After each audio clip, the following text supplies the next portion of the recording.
Hi, welcome to another Inspiring Artists Worth Studying. Today I'm going to be talking about Yukito Kishiro. Hi, my name is Luis Escobar. I'm a storyboard artist on the Simpsons television show. I've been working on the show for over 25 years now, and I'm here to empower you. So, Yukito Kishiro is one of the first manga artists that I'm going to be talking about. I'm going to be talking about a few. Now, I probably should have started with Osamu Tezuka, but I think if I'm going to talk about him, I'm going to save him for later. Now, when it comes to manga artists, a lot of them share a similar aesthetic, a similar style, and a lot of them actually have a lot in common when it comes to the way, the excitement, the energy, the way that they present action, the way that they tell stories. Now, with Yukito Kishiro's work, that's no exception. So, for example, here we have a panel of his. It's nothing crazy is going on, but it's beautifully drawn. The aesthetic is very clear, very clean. He's got a very clean line quality, following the tradition of ink work using a quill. I'm assuming that he's using a quill here. And then we've got, of course, the ever-present Zipatone manga style kind of a thing, as well as his amazing ability to draw machines and mechanical designs, which are just so good. And look at this arm here. We got the, what's it called, the brachyradialis muscle right here. It's coming in through here. It's great. I love that he has these like little lines just to show that it's a rounded shape. We've got these guys in the background that are using the light zip tone, makes it so that they're standing further back, right? He's already set up the background here, the place where we're located, so he doesn't have to keep drawing it over and over, leaving this blank. We, as the audience, fill in the blank. And again, this gray here is just to mask these groups so that you pay attention to what's going on here in the foreground. Then we have here like a little situation going on. And again, great mechanical stuff. So if you really like, this is from Alita Battle Angel, by the way, which is the manga that Yukito Kishiro is really well known for. And here we have this guy flying through the air with all this energy. Look at this. Look how much excitement and energy he's got. So this is something that is very common in a lot of the manga. Here we have another panel. Here we have Alita over here, and this character here. And look at the speed and the action of all these characters. The expressions also a lot of fun.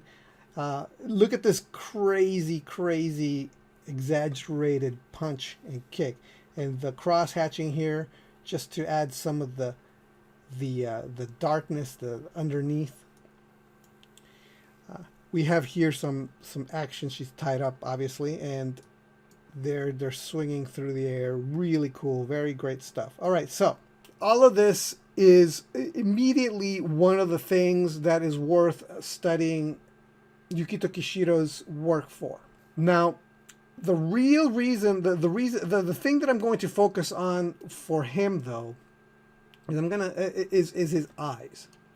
Now, one of the things about manga and anime is that they have a very specialized, stylized form of drawing eyes. It was inspired by Osamu Tezuka, who was inspired by Walt Disney and Fleischer and Popeye comic strips and things like that. So there's this kind of tradition of drawing fairly large, Disney-esque, but even bigger eyes, right? Now, the thing is that the problem is that a lot of people, especially who are enamored of the anime style, love the look, but don't understand the underlying structure that is drawing eyes that big. That being able to draw eyes that big means that you have to be able to draw eyes anatomic well enough so that when you exaggerate them that big, they're still convincing, solid eyes. That's the key. In order to draw a convincing anime eye, you have to know your regular anatomical eye anatomy, so that when you exaggerate an eye, you need to understand. You need to create the right principles within that giant eye that make an eye an eye. So the thing about Yukito Kishiro is that his eyes are extremely anatomically sound in spite of the fact that they're large. So that's what I want to focus on with his work. So, I mean, I could focus on a lot of what he does. Look at this. Like, even the cyborg body is still following anatomically correct anatomy. It's just a cyborg body, but then, you know, you've got things like this knob here and stuff like that. So even the cyborg body still follows some semblance of actual real anatomy. But we're going to focus on the eye. Now, the eyes that he tends to draw, this is perhaps not the best one that I should have started with. But what we're looking at here is this. This line here, coming across all the way down here like that, this line here is the ball of the eye, the actual eye ball. And then this line here wraps around, and it disappears here because it's wrapping around into the eye. And there should be, and it goes in here, and there's a tear duct here. And so, like, in this particular drawing, you don't see the tear duct, but he sometimes actually does draw that tear duct. And there will be, sometimes and then I'll show it to you, sometimes he will also draw the thickness of the eyelid, which this is it. So here's this line here that comes down here like this. This line here is actually the fold of the eyelid going underneath the eye socket. So this line here is the eye socket, and then there's a lot, and then the eyelid goes into the eye socket and folds here. Here's where the corner of the eye is here, and then it goes down here, and you could draw like an invisible line through here. Now here's an interesting thing, that if you don't understand eyes well enough, you don't understand what's going on. Notice that the iris here, there's a blank spot right here. Okay, what is this blank spot? Now, if you don't know what you're doing, you're not even going to, one, notice that there is a blank spot there.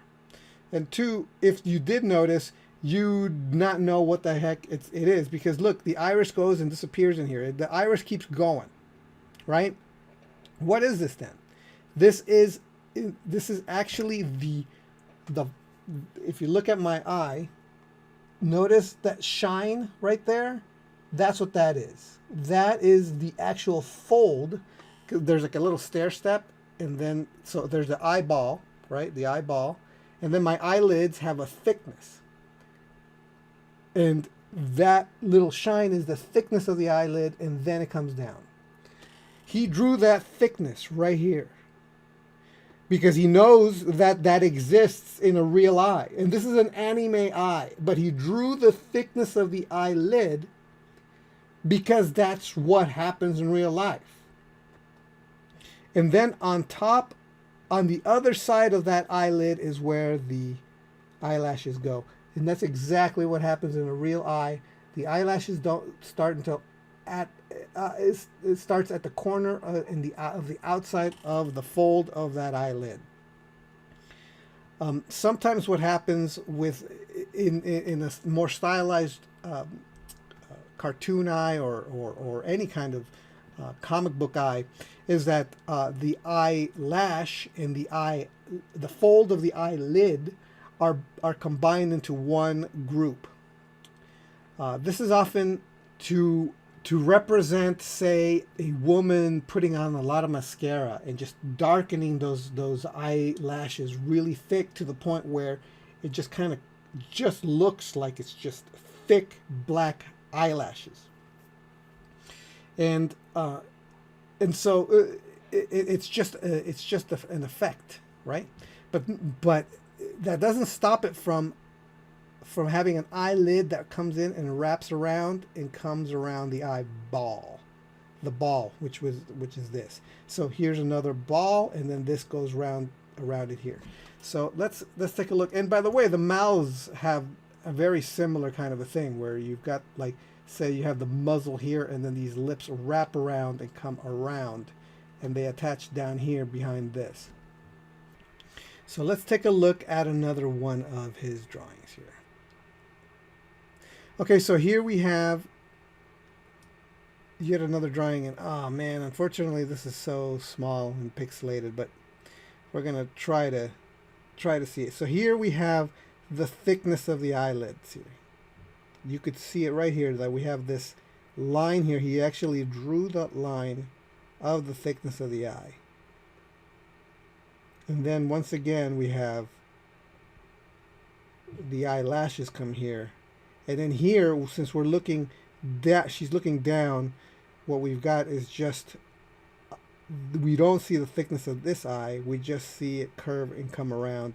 And then here he actually he drew the tear duct. Here he also drew the tear duct. You can barely see that there's a slight curve here where he drew the tear duct.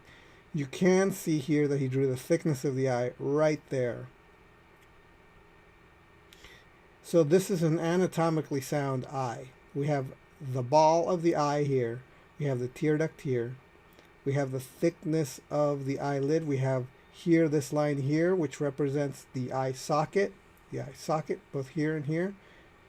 And we have the thickness of the eye. The eyelash is outside of the thickness of the eye. We have this line coming in and wrapping around. So here we have this. So if you look at my eye, it goes in and then wraps that way, and then it goes back in space. It's going back in space here. So like this, the tear duct here is further front. So right here, like there's like an invisible boxy corner that goes back into space. So this is receding into space further back. So if you look in a profile, you could see that this is in front and this side is behind that. It goes back into space. And then he drew that and he makes it. That's what makes it convincing. That is an anime eye, but it is anatomically sound.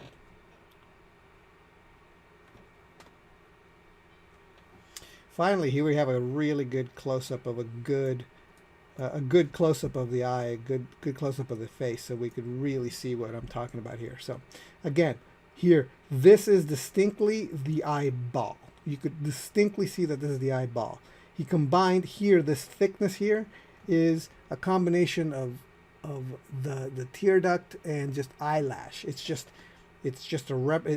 actually a design decision just to make the eyelids thicker, right? Here we have the eyelashes here, but notice that he also once again went out of his way to draw this line here as well, which is the thickness of this lower eyelid. So here's the thickness, and then you draw it here. So if you don't know what you're seeing, or you don't understand the eyeball, you're not going to understand why he did that in the first place. You're just going to see big eye, and then you're going to just draw the eye huge and not understand what's going on. And then here we have the eye socket, and here, this shape here is the thickness of the upper. So we have the eye socket, which is where my eye is. And then there's like, notice that there's a shadow. That's because there's like a ledge of brow that pops up and comes across. And he actually drew that. He's representing that with this kind of like, it's almost like he's making a little roof, which is exactly what that is. It's a little bit of a shelf or a roof, like, you know, overhang, right? So he drew that overhang here. So, and in the eye in the eyelid going into the eye socket. And then, of course, we have the thickness of this eye here that comes in and around and wraps around like it does. And so what he's done, see, notice how there's a thickness here as well into my eyelashes, and it's so what he's done, because of the whole over, like the mascara effect, where you're just drawing so much mascara on the eyelash that it just thickens it all up, is that it's like he's put so much mascara that it's actually covering up that thickness, and it's just all eyelashes. Same thing with here. We have the eyeball here, and then, but here's the interesting thing, is that when you're looking at somebody, 3/4, when you're looking at it like that, see, notice how this connection here, because remember what I said about this side, these sides of the eyes going farther back than the tear duct that over here where it connects, these go farther back, right? So when you look at an actual eye, it's all eyeball, right? You see that there's just an eyeball here, and then the eyelids wrap further, and they disappear in the background. And if you do it a little bit more like that, so you could actually see where it connects, you can see the thickness of the eyelid connecting to that corner of the face. So then we have here that very thing. See, notice the thickness here of the eyelid coming in and around and then disappearing behind the eyeball. This person, this artist, this manga artist that draws giant eyes, is drawing them anatomically correct in spite of its exaggerated eye. So that's why it looks so convincing. It looks so solid. It looks so much. It looks so.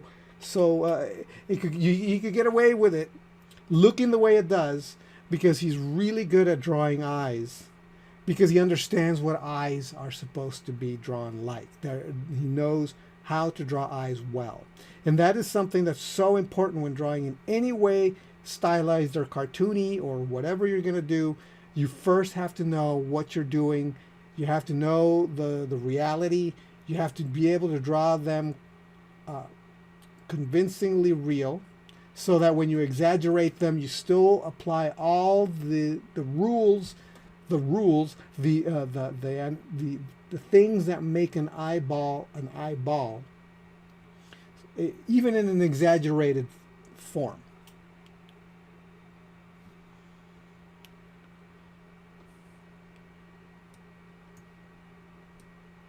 Unfortunately, this is another pixely drawing, but again, we have this wrapping around here of the eye coming in, because we're looking up at the eye. So this is the farthest down that the eye goes. This is still a little bit further front. So if we were to draw a line across, they don't line up because this goes back in space, right? This is further back than this front part. They don't line up. If you were to draw a line, they should not line up, because this goes actually a little further back. So if you were to draw a box or a little corner here, this would be going back in space, receding back in space a bit. But this line here is convex, like a underneath that way, so to imply that we're looking up into this eye rather than going down. It goes up because we're looking up like this, up underneath. And then this is even larger on the top because of that corner, that the way that the eyeball wraps around, it makes and it's round here, right? And then he's got her eye closed here. So it's really, really good stuff. We have sketches here. Unfortunately, they're very pixely, but you could see right here that he's already doing that same thing with the eye. But it's too bad that these things are so pixely. But one of the things that's worth noting here is how rough and sketchy and scribbly and playing around. So here the idea is that whatever you sketch, is a work in progress as you're sketching. It's not going to be like the cleanest, most beautiful.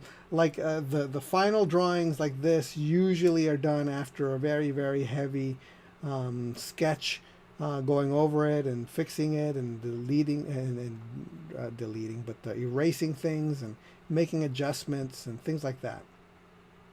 It doesn't just come ready made. It's not just finished right off the bat. It's a beautiful, wow, it's crazy, crazy face. So let's take a look at this eye here. Okay, so here we have this eye here going in and around. So here, the effect here is to imply that, let's see, which eye is it? This eye here. That the eyelash that I have here comes in and around, and it's wrapping around and connecting here, and it's getting smaller and smaller. That's what this represents, is the eyelash getting smaller and smaller and disappearing and connecting to the tear duct here. And then as it recedes away from the tear duct, it gets thicker and thicker and thicker. You could even see it in my eye, that in this eye here, the eyelashes get thicker and wider as they get further to the side of the face. And that's exactly what's happening here. They're getting thicker and wider. And then here, they kind of almost disappear. Why? Because this is the ball of the eye. Remember that corner of the eye goes in and it disappears behind the ball, and then it comes right back in. That's what's going on here. It's coming right back in after it disappears. See, so that's still, again, it's an anatomically sound eye, stylized but anatomically sound, and still it's convincing because it's following the rules of eye anatomy in spite of its exaggeration. And finally, we have this drawing. This is a later drawing. His style does change from the original Alita books to the later books. His style gets even cleaner, and they get even more anatomically sound. But again, here we have this drawing, and it's a little bit pixely, so you won't be able to pick this up too well. But here we have the thickness of the eye right here. It's kind of a blurry line, but it is there. And then we have, of course, the eyelashes coming out here. And again, it's receding.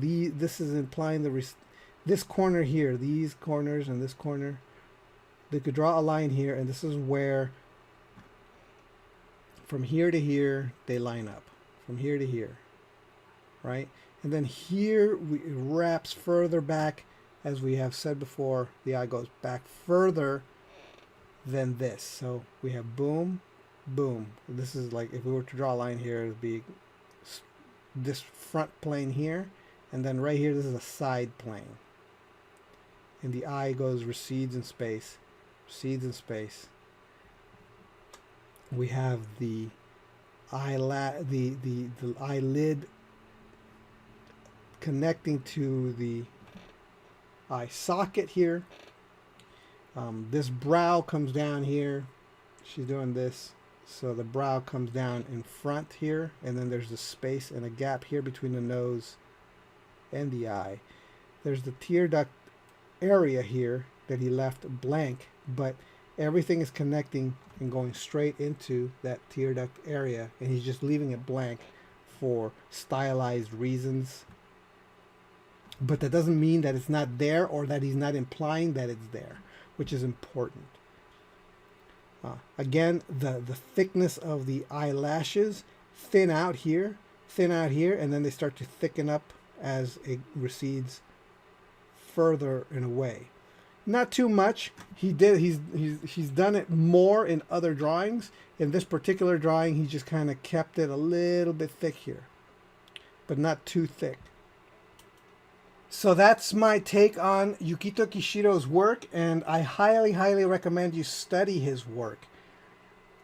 So he's got the whole Alita Battle Angel, the original run, which is an extremely entertaining and extremely fun read. And I highly recommend you just read it just for fun. And the artwork starts good. It's great work, but it gets better as he goes along. But here's the thing. The second part, the sequel to Alita Battle Angel, which he did after years after he took a long break from the original Alita Battle Angel, is superior in art. I don't know how much I like the story once you get, and it might improve as I finish going through the second giant, because these things are monsters.